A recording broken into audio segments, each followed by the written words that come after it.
নমস্কার, ঋতব্রতর সাথে কিছুক্ষণ এই চ্যানেলের আরেকটি নতুন পর্বে সবাইকে স্বাগত জানাই।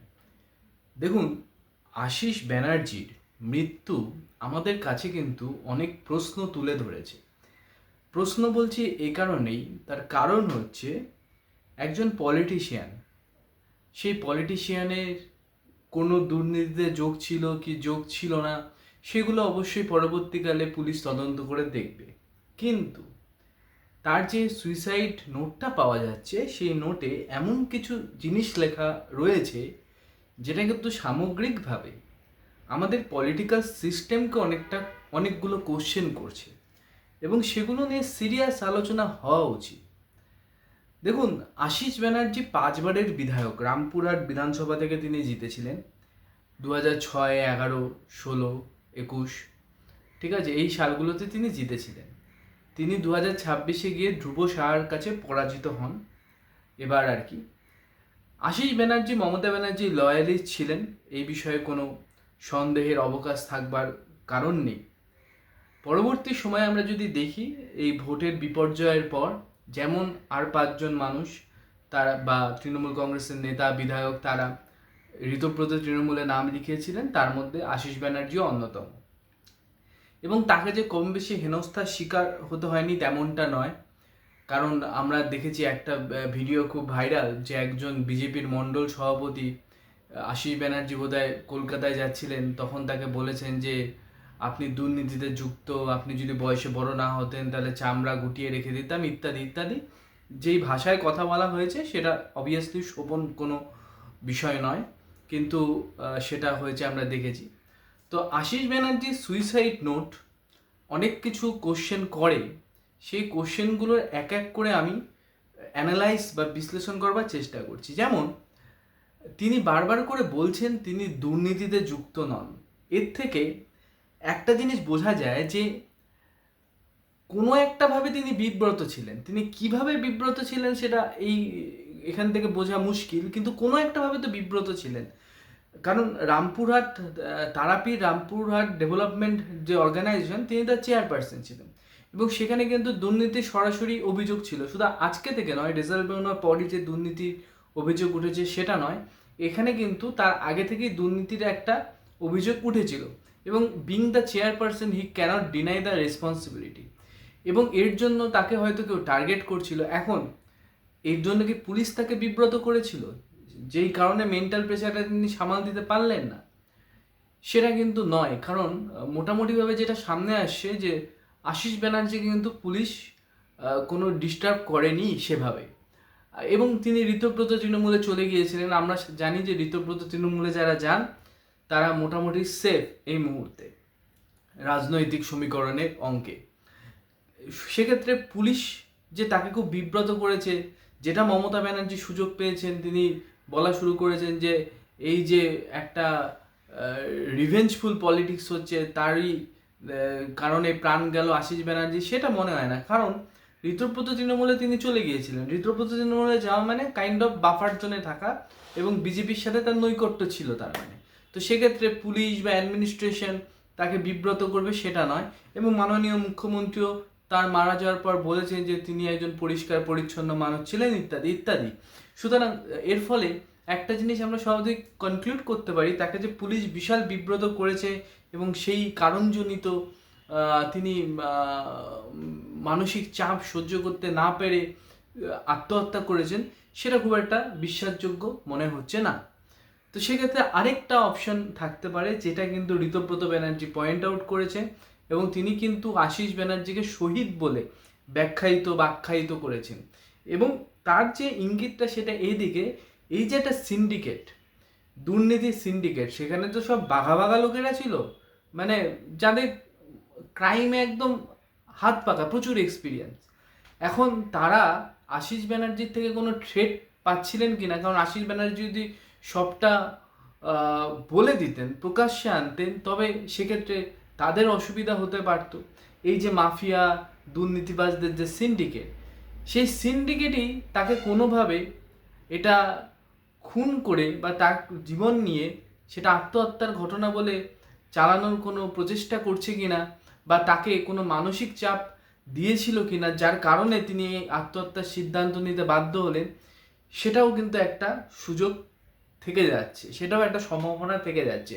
এবং সেটা কিন্তু এই মুহূর্তে যে একেবারে উড়িয়ে দেওয়ার মতো ব্যাপার তা নয়।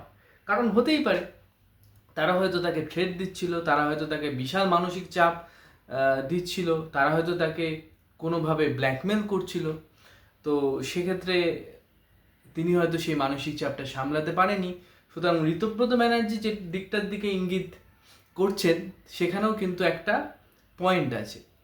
এবং সর্বোপরি মাননীয় মুখ্যমন্ত্রী শুভেন্দু অধিকারী বলেছেন যে তার কল রেকর্ডগুলো এক্সামিন করা হবে এবং দেখতে হবে যে এরকম কোনো প্রেশার তার উপর দেওয়া হয়েছিল কিনা। কিন্তু পুলিশের তরফ থেকে যে তার উপর কোনো প্রেশার দেওয়া হয়নি সেটা মোটামুটি পরিষ্কার এবং রেকর্ডে। এখন এটা নিয়ে রাজনৈতিক আকচাকচি, রাজনৈতিক তর্কাতর্কি চলবে, সেটা তো স্বাভাবিক ব্যাপার।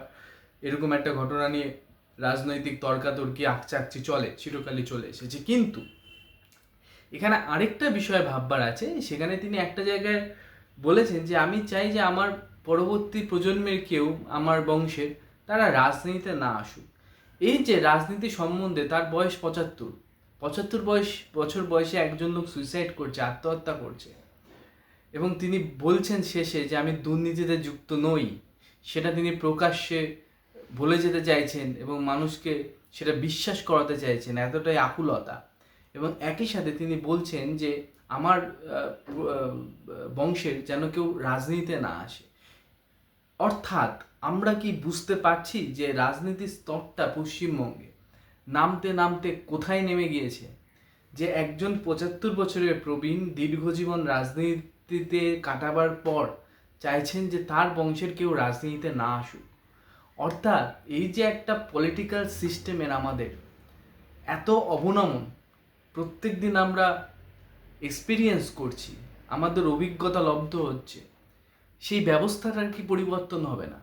শুধু এই সরকার উঠে অন্য সরকার আসবে, এই সরকারকে উঠে আবার একজন সরকার আসবে, সেটাই কি সলিউশন?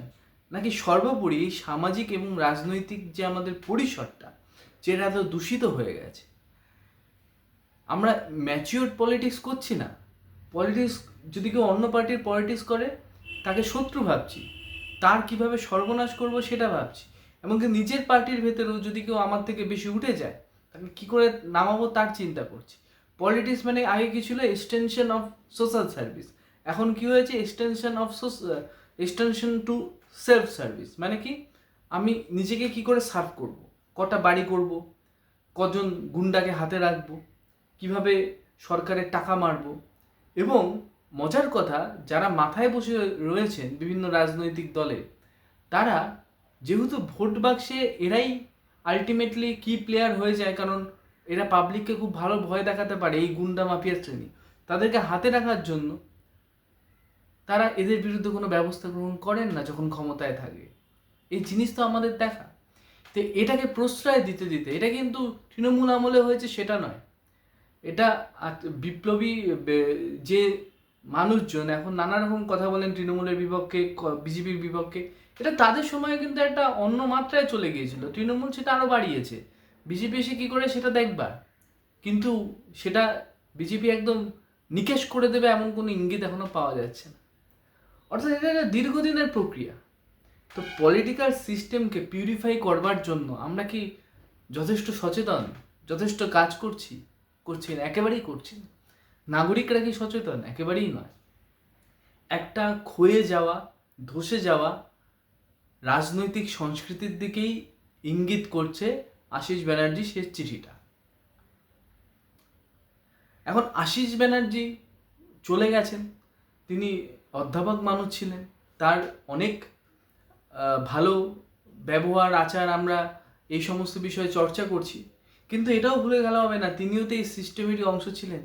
তিনিও পলিটিক্যাল সিস্টেমটাকে, একজন প্রফেসর মানুষ, তিনিও এই পলিটিক্যাল সিস্টেমটাকে বদলানোর জন্য সচেষ্ট হননি, বরং তালে তাল মিলিয়ে মমতা ব্যানার্জির কাছে নাম্বার বানানোর জন্য বিধানসভা ভাঙবার দিনে বুদ্ধদেব ভট্টাচার্যকে কী ভাষায় আক্রমণ করেছিলেন সেটা ভাইরাল। তো he was also part of the system. তিনি যে রাজনৈতিক অপসংস্কৃতির দিকে ইঙ্গিত করতে চাইছেন, তিনি তো নিজেও তার অংশ, তিনি তো সেই খেলায় নিজেও যোগদান করেছেন।